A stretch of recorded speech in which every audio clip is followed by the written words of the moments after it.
រូបភាពដែលអ្នកទាំងអស់គ្នាឃើញនេះគឺជារូបភាពមួយដែលគេយកចេញពីខ្សែអាត់វីដេអូមួយដែលគេថតជាប់នាងដែលចៃដន្យកំឡុងពេលដែលគ្រួសារមួយបានធ្វើដំណើរកម្សាន្តឡើងភ្នំជុំគ្នាក្រោយពីត្រឡប់មកពីការឡើងភ្នំវិញគ្រួសារនឹងចាប់ផ្ដើមជួបរឿងរ៉ាវអាក្រក់ៗជួបនឹងសំណាងអាក្រក់រហូតដល់ធ្វើឲ្យមានសមាជិកម្នាក់នៅក្នុងគ្រួសារបានបាត់បង់ជីវិតតើក្មេងស្រីម្នាក់នឹងជានរណាហើយហេតុអីបានជាគ្រួសារនឹងបានជួបសំណាងអាក្រក់តោះទៅស្វែងយល់អំពីរឿងរ៉ាវរបស់ The Little Girl in Red ឬក៏ក្មេងស្រីឈុតក្រហមជាមួយខ្ញុំទាំងអស់គ្នានៅក្នុងខែមិនិនាឆ្នាំ1998មានគ្រួសារមួយនៅក្នុងប្រទេសតៃវ៉ាន់បាននាំគ្នាឡើងភ្នំជុំគ្នាហើយសមាជិកគ្រួសារម្នាក់ៗគឺពិតជាសប្បាយរីករាយខ្លាំងមែនទែនខណៈពេលដែលពួកគេកំពុងឡើងភ្នំនឹងអ្វីៗគ្រប់យ៉ាងគឺធម្មតាមើលទៅពួកគេសើចសប្បាយរីករាយអញ្ចឹងដូចដែលអ្នកទាំងអស់គ្នាបានឃើញនៅក្នុងវីដេអូនឹងអញ្ចឹងគឺពួកគេសប្បាយរីករាយនិយាយគ្នាលើកដៃបាយសើចសប្បាយបង្ហាញទឹកមុខមកគឺរីករាយតែម្ដងកំឡុងពេលដែលពួកគេធ្វើដំណើរតាមរយៈផ្លូវភ្នំនឹងពួកគេបានប្រើប្រាស់កាមេរ៉ាខ្សែអាតមួយដើម្បីថតជាវីដេអូរបស់ពួកគេដើម្បីទុកជាអនុស្សាវរីយ៍ហើយរក្សាទុកវានៅក្នុងខ្សែអាតមួយអញ្ចឹងក្រោយពីដំណើរកម្សាន្តនឹងក្រោយពីការឡើងភ្នំចុះភ្នំនឹ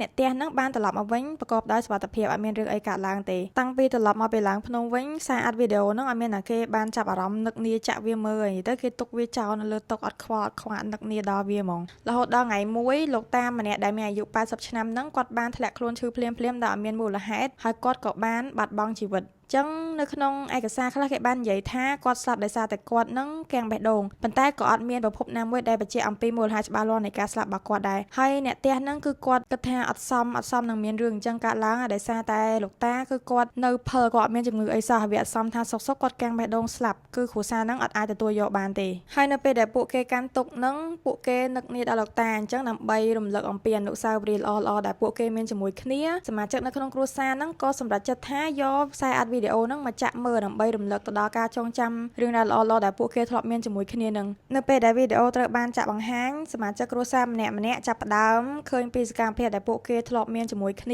ាសកម្មភាពសប្បាយហើយនឹកឃើញដល់អារម្មណ៍ដែលពួកគេមាននៅពេលហ្នឹងសូម្បីតែលោកតាដែលគាត់ទើបតែចែកឋានហ្នឹងក៏អញ្ចឹងដែរនៅក្នុងវីដេអូហ្នឹងសមាជិកម្នាក់គឺគាត់សំណោះស្នោទៅដល់លោកតាខ្លាំងមែនទែនដោយសារតែនៅក្នុងវីដេអូហ្នឹងមើលទៅគាត់សប្បាយរីករាយនឹងដំណើរកម្សាន្តជាមួយកូនចៅគាត់ហ្នឹងគាត់និយាយលេងជាមួយកូនចៅគាត់ញាស់កូនចៅគាត់ធម្មតាហើយអត់សមថាគាត់ស្លាប់ទេប៉ុន្តែខណៈពេលដែលពួកគេកំពុងតែមើលវីដេអូហ្នឹងមានអ្វីមួយដែលធ្វើឲ្យពួកគេចាប់អារម្មណ៍ដោយនៅខាងក្រោយសមាជិកគ្រួសារម្នាក់ដែលដើរក្រោយគេហ្នឹងគឺមានក្មេងស្រីម្នាក់ទៀតដែលដើរតាមជាប់ពីក្រោយគាត់ហើយក្មេងស្រីម្នាក់ហ្នឹងមើលទៅមានអាយុចន្លោះពី6ទៅ7ឆ្នាំហើយសម្លៀកបំពាក់ដែលនាងស្លៀកហ្នឹងគឺមានឈុតពណ៌ក្រហមអញ្ចឹងបើយោងទៅតាមរូបភាពដែលយើងមើលឃើញហ្នឹងមើលទៅនាងមានកម្ពស់ទាបដូចក្មេងស្រីអញ្ចឹងប៉ុន្តែអ្នកខ្លះទៀតនិយាយថាបើសិនជាពិនិត្យឲ្យកាន់តែច្បាស់ទៅមុខហ្នឹងមិនមែនជាមុខក្មេងស្រីទេមើលទៅដូចមុខរបស់យាយចាស់វិញដែលមើលទៅមានមុខរាងជ្រួញហើយភ្នែកខុងអ្នកខ្លះគេយល់ថាមិនមែនក្មេងស្រីទេប៉ុន្តែគឺជាយាយចាស់ដែលស្លៀកឈុតក្រហមហើយដើរតាមពីក្រោយពួកគេដោយសម្ងាត់នៅក្នុងវីដេអូហ្នឹងសមាជិកគ្រួសារម្នាក់មើលទៅពួកគេសប្បាយរីករាយលើកដៃដាក់គ្នានិយាយជាមួយគ្នាបង្ហាញទឹកមុខស្រស់បំព្រងរីឯម្នាក់ស្រីឈុតក្រហមដែលដើរតាមក្រោយគេហ្នឹងគឺអត់និយាយអត់ស្ដីអត់បង្ហាញកាយវិការអីទាំងអស់គឺស្ងប់ស្ងាត់ទឹកមុខស្ងប់ស្ងាត់អត់មានអារម្មណ៍អីទាំងអស់អញ្ចឹងក្រោយពីបានឃើញអំពីក្មេងស្រីម្នាក់ដែលដើរតាមពីក្រោយពួកគេហ្នឹងហើយសមាជិកគ្រួសារហ្នឹងក៏ចាប់ផ្ដើមសួរគ្នាថាតើពេលកំពុងដើរហ្នឹងមានអ្នកគេមានឃើញក្មេងស្រីម្នាក់ហ្នឹងអត់មានអ្នកគេចាប់អារម្មណ៍ឃើញនាងអត់ប៉ុន្តែចម្លើយដែលសមាជិកគ្រួសារម្នាក់ឆ្លើយមកហ្នឹងគឺដូចគ្នាទាំងអស់ថាអត់មានអ្នកណាគេបានឃើញនាងទេអត់មានអ្នកគេបានឃើញក្មេងស្រីឈុតក្រហមហ្នឹងទេអញ្ចឹងក៏មានសំណួរមួយបានផុសឡើងថាហេតុអីបានជាគេឃើញនៅក្នុងវីដេអូហើយអត់មានអ្នកគេបានឃើញនៅខាងក្រៅប៉ុន្តែសំណួរហ្នឹងក៏អត់មានចម្លើយទេអត់មានអ្នកណាដឹងថាក្មេងស្រី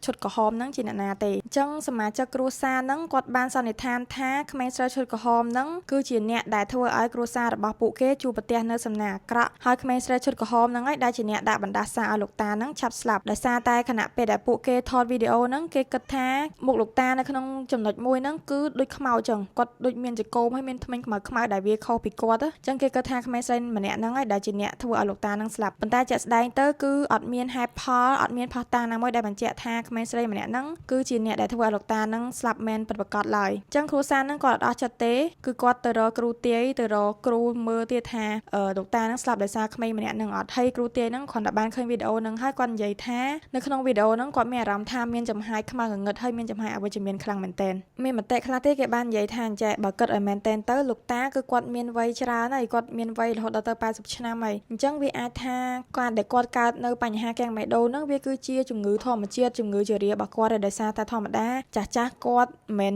មានកម្លាំងផលដូចយើងមានសុខភាពល្អមុំតំដូចយើងទេអញ្ចឹង ចឹងក៏មិនមែនមានតែលោកតាម្នាក់ដែរដែលគាត់ជួបប្រទះនៅបញ្ហាកាំងបេះដូងហ្នឹងអញ្ចឹងខ្ញុំគិតថាហ្នឹងក៏វាសមស្របដែរពេលខ្លះប្រហែលជាមិនមែនមកពីក្មេងស្រីហ្នឹងឯងប្រហែលជាអាចគាត់មានជំងឺប្រចាំកាយរបស់គាត់ក៏ថាបានចឹងតើក្មេងស្រីឈុតក្រហមហ្នឹងគឺជាអ្នកណាអត់មានណាគេដឹងចម្លើយទេអញ្ចឹងតើតើនឹងក្មេងស្រីដែលគាត់ស្លៀកឈុតពណ៌ក្រហមហ្នឹងគេមានជំនឿផ្សេងគ្នាគេមានការយល់ឃើញផ្សេងគ្នាអំពីថាតើក្មេងស្រីដែលស្លៀកឈុតពណ៌ក្រហមហ្នឹងគឺជាណាគេអញ្ចឹងសម្រាប់ទី1ហ្នឹងគេយល់ថាក្មេងស្រីហ្នឹងគឺជាខ្មោចតែអ្នកខ្លះគេជឿជាក់ថាប្រហែលជាក្មេងស្រីដែលស្លៀកឈុតពណ៌ក្រហមហ្នឹងគឺជាខ្មោចដោយសារគេគិតថាប្រហែលជាខ្មោចហ្នឹងបង្ហាញខ្លួននៅក្នុងរូបថតឬក៏នៅក្នុងកាមេរ៉ាប៉ុន្តែអត់ឲ្យមនុស្សឃើញនៅខាងក្រៅទេប៉ុន្តែបើសិនជានាងចង់ឲ្យគេឃើញគឺនាងចង់ឲ្យគេឃើញនៅក្នុងកាមេរ៉ាអីចឹងព្រោះនាងគឺជាវិញ្ញាណអញ្ចឹងគេយល់បែបហ្នឹងសម្រាប់ជំនឿទី2វិញគេជឿជាក់ថាក្មេងស្រីដែលស្លៀកឈុតពណ៌ក្រហមហ្នឹងប្រហែលជាវិញ្ញាណភ្នំដោយសារតែនៅក្នុងប្រទេសតៃវ៉ាន់ហ្នឹងគឺគេមានរឿងរ៉ាវរឿងព្រេងផ្សេងជាច្រើនដែលតាក់ទងទៅនឹងវិញ្ញាណភ្នំហ្នឹងអញ្ចឹងគេយល់ថាក្មេងស្រីហ្នឹងប្រហែលជាវិញ្ញាណភ្នំដែលរស់នៅក្នុងព្រៃជ្រៅហើយតែងតែបង្ហាញខ្លួនជាក្មេងឬក៏ពេលខ្លះទៅនាងអាចថាប្រែកាឡាជាមនុស្សចាស់អញ្ចឹងដើម្បីដើរតាមអ្នកដំណើរទាំងឡាយណាដែលចូលទៅក្នុងព្រៃជ្រៅហើយសម្រាប់ជំនឿទី3ហ្នឹងគេជឿជាក់ថាប្រហែលជាក្មេងស្រីហ្នឹងគ្រាន់តែជាមនុស្សធម្មតាប្រហែលជាកូនហ្នឹងគឺជាកូនរបស់អ្នកនៅចិត្តហ្នឹងឬក៏កូនអ្នកផ្សេងឬក៏អ្នកដែលគាត់ទៅធ្វើដំណើរទស្សនាដើរលេងភ្នំដូចគ្នាអញ្ចឹងហើយចៃដន្យអីនាងដើរមកវាទៅជាដើរតាមក្រោយរបស់គ្រួសារហ្នឹងហើយគ្រួសារហ្នឹងក៏ប្រហែលជាអាចនឹងឃើញនាងនៅខាងក្រៅដែរប៉ុន្តែប្រហែលជាអាចផ្លិចអីចឹងទៅផ្លិចថាបានឃើញនាងអញ្ចឹងទៅក៏នាំគ្នាជ្រួលច្បល់ហើយយកច្រឡំថានាងគឺជាខ្មោចតែគេគិតថាប្រហែលជាកូនហ្នឹងគឺជាមនុស្សធម្មតាទេហើយចុងក្រោយវិញគឺគេជឿជាក់ថាប្រហែលជាពេលខ្លះអាចនឹងមិនមានរូបរបស់ក្មេងស្រីហ្នឹងផងប្រហែលជាមកពីបច្ចេកទេសរបស់កាមេរ៉ាដោយសារតែនៅចំនួន1998ហ្នឹងអាកាមេរ៉ា V8 ហ្នឹងវាអត់សូវជាលក្ខណៈថាវាទំនើបអីណាទេអញ្ចឹងអាចនឹងមកពីបញ្ហាបច្ចេកទេសនៃកាមេរ៉ាហ្នឹងក៏ថាបានដែរបានជាសុកលេចចេញនៅក្មេងស្រីមួយទៀតដើរតាមក្រោយហើយយើងមើលអត់សូវច្បាស់ហ្នឹងណាប៉ុន្តែជាក់ស្ដែងទៅក្មេងស្រីហ្នឹងជាណាគេគឺនៅតែអត់មានណាគេដឹងអញ្ចឹងម្នាក់នៅតែមានការយល់ឃើញផ្សេងគ្នាអញ្ចឹងណារឿងរ៉ាវរបស់ក្មេងស្រីឈុតក្រហមហ្នឹងអត់ទាន់ចប់ត្រឹមហ្នឹងទេដោយប្រហែលឆ្នាំក្រោយមកមានរឿងចម្លែកមួយទៀតបានកើតឡើងដោយមានលោកយាយចំណាស់ម្នាក់ហ្នឹងគាត់បានអះអាងថាគាត់បានឃើញក្មេងស្រីម្នាក់ដែលស្លៀកឈុតក្រហមនឹងហើយនាងបានមកនិយាយជាមួយគាត់កាលពីថ្ងៃទី28ខែមិថុនាឆ្នាំ2014មានលោកយាយចំណាស់ម្នាក់ដែលគាត់មានឈ្មោះថាយាយផងខ្ញុំអត់ដឹងថាឈ្មោះនឹងអានត្រូវអត់ទេខ្ញុំនឹងសរសេរអក្សរនៅលើនឹងឲ្យអ្នកទាំងអស់គ្នាដោយលោកយាយហ្នឹងគាត់បានធ្វើដំណើរទៅលេងឧទ្យានវប្បធម៌ព្រៃឈើលីនធានសានក្នុងកោះតៃវ៉ាន់រយៈពេល3ថ្ងៃអញ្ចឹងនៅម៉ោងប្រហែលជា4រសៀលដោយសារតែគាត់ចង់ចូលបន្ទប់ទឹកចឹងហើយគាត់ក៏ចូលទៅបន្ទប់ទឹកនៅក្នុងឧទ្យានហ្នឹងប៉ុន្តែតាំងពីពេលដែលគាត់បានចូលទៅក្នុងបន្ទប់ទឹកហ្នឹងហើយលោកយាយគាត់បានបាត់ខ្លួនយ៉ាងអាត់កំបាំងគេអត់ដឹងថាគាត់ទៅណាទេរកគាត់មិនក៏រកអត់ឃើញដែរដោយការពីគាត់បាត់ខ្លួនហ្នឹងមានមនុស្សប្រហែលជា500នាក់រួមទាំងប៉ូលីសព្រមទាំងអ្នកពលរដ្ឋអគ្គិភ័យហើយឆ្កែរបស់ប៉ូលីសរួមទាំងសមាជិកផ្សេងរបស់ក្រុមគ្រួសាររបស់គាត់ហ្នឹងក៏បានព្យាយាមស្វែងរកគាត់ដែរដែលគេព្យាយាមរកគាត់នៅក្នុងតំបន់ហ្នឹងអស់រយៈពេល4ថ្ងៃប៉ុន្តែមិនថាព្យាយាមរកយ៉ាងណាក៏រកអត់ឃើញដែរអញ្ចឹងរហូតដល់ថ្ងៃទី5កូនប្រុសរបស់លោកយាយបានទៅកាន់ទីសក្ការៈបូជាមួយនៅក្នុងតំបន់ហ្នឹងហើយតាក់ទងនឹងឈ្មោះរបស់កន្លែងហ្នឹងខ្ញុំសូមអធិស្ឋានផងដោយសារតែខ្ញុំអត់ចេះអានប៉ុន្តែខ្ញុំនឹងសរសេរឈ្មោះវានៅលើហ្នឹងឲ្យអ្នកទាំងអស់គ្នាអញ្ចឹងនៅពេលដែលកូនប្រុសរបស់គាត់បានទៅដល់កន្លែងហ្នឹងហើយគាត់ក៏បានបួងសួងសូមឲ្យគាត់ឆាប់រកម្ដាយរបស់គាត់ឃើញហ្នឹងណាហើយក្រោយពីគាត់បានបួងសួងហើយគាត់បាននិយាយថាគាត់បានឮសំឡេងមួយខ្សឹបប្រាប់គាត់គាត់អត់ដឹងថាសំឡេងហ្នឹងឮមកពីណាទេតែដូចឮគេមកខ្សឹបចឹងគេខ្សឹបប្រាប់គាត់ថាអ្នកនឹងរកឃើញមនុស្សដែលអ្នកកំពុងស្វែងរកនៅក្នុងថ្ងៃហ្នឹងអញ្ចឹងនៅព្រឹកថ្ងៃដដែលប្រហែលជាម៉ោង10កន្លះព្រឹកក្រុមអ្នកជួយសង្គ្រោះគាត់ក៏បានរកឃើញលោកយាយនឹងមែនបានន័យថាគេរកឃើញម្ដាយរបស់គាត់មែនដែលលោកយាយត្រូវបានជាប់នៅក្រោមផ្ទាំងថ្មធំមួយក្បែរទន្លេដែលមានចម្ងាយប្រហែលជា3គីឡូម៉ែត្រពីភ្នំដែលគាត់បាន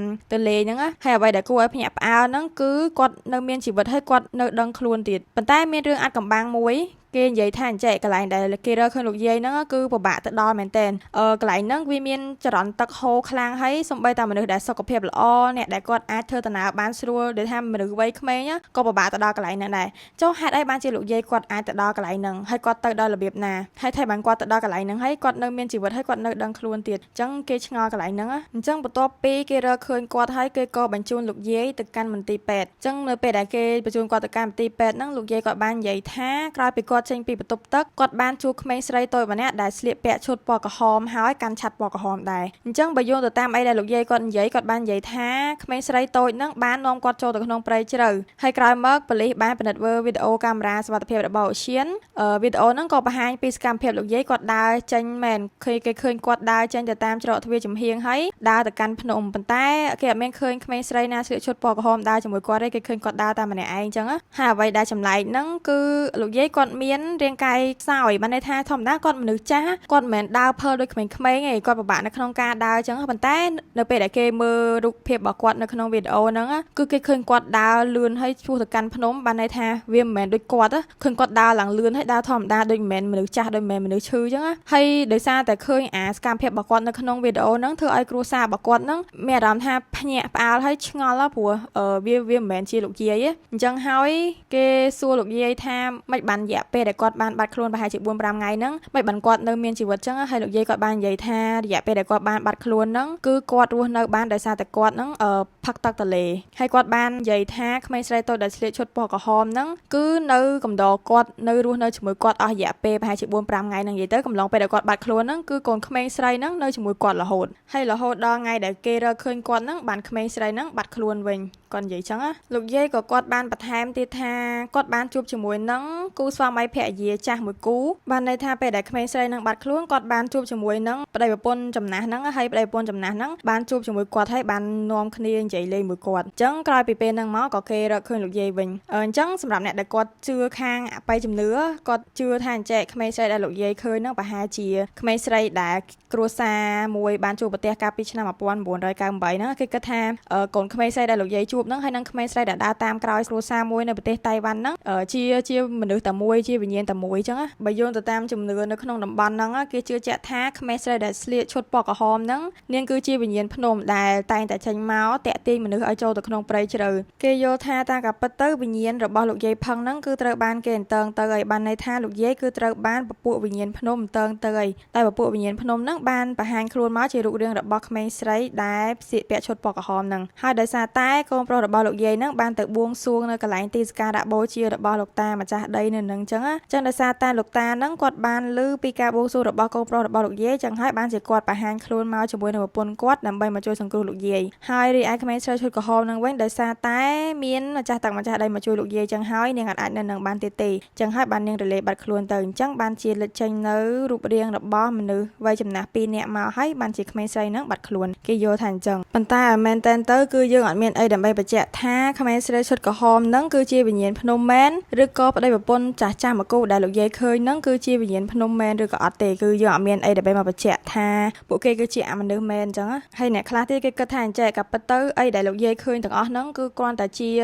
ការសម័យរបស់គាត់គ្រាន់តែជាការវែងរបស់គាត់ដោយសារតាគាត់ចាស់ហើយមួយទៀតគាត់ជាប់នៅក្នុងព្រៃអស់រយៈពេលឡើង 4-5 ថ្ងៃម្នាក់ឯងអញ្ចឹងវាអាចថាគាត់ឃ្លានពេកគាត់អស់កម្លាំងពេកទៅគាត់ដូចថាចង់ខ្យល់ចាប់ទៅវាទៅតែធ្វើឲ្យអាខួរក្បាលរបស់គាត់ហ្នឹងបង្កើតចេញជារូបភាពផ្សេងដែលធ្វើឲ្យគាត់សម័យតែម្នាក់ឯងគាត់ថាមានមនុស្សនៅជាមួយគាត់មានមនុស្សមកនិយាយមួយគាត់អីចឹងអាហ្នឹងក៏វាអាចដែរហើយមួយទៀតគេថាអញ្ចឹងដោយសារតែនៅក្នុងវីដេអូកាមេរ៉ាសុវត្ថិភាពអត់បង្ហាញថាមានក្មេងស្រីណាដើរជាមួយគាត់ទេអញ្ចឹងគេនៅតែឆ្ងល់ថាអញ្ចឹងថាតើពិតជាមានក្មេងស្រីដែលស្លៀកឈុតពណ៌ក្រហមហើយកាន់ឆ័ត្រក្រហមហ្នឹងនាំផ្លូវគាត់ទៅពិតមែនអត់ឬក៏វាគ្រាន់តែជាការសម័យរបស់គាត់ចំនួនហ្នឹងគឺនៅតែមានអញ្ចឹងគេអត់ដឹងចម្លើយអត់ដឹងថាវាជាអីឲ្យប្រកាសទេអញ្ចឹងសាច់រឿងរបស់យើងថ្ងៃហ្នឹងគឺមានតែប៉ុណ្្នឹងទេខ្ញុំសង្ឃឹមថាអ្នកទាំងអស់គ្នានឹងចូលចិត្តវីដេអូមួយហ្នឹងហើយបើសិនជាអ្នកទាំងអស់គ្នាចូលចិត្តកុំភ្លេចជួយចុច like comment ក៏ដូចជាចុច subscribe ផងហើយមួយវិញទៀតបើសិនជាខ្ញុំមាននិយាយឡើយណាមួយខុសឬក៏បង្កើតកំហុសដោយអចេតនាណាមួយខ្ញុំសូមអធិស្ឋានអភ័យទោសពីអ្នកទាំងអស់គ្នាផងជួបគ្នានៅក្នុងវីដេអូក្រោយអរគុណជំរាបលា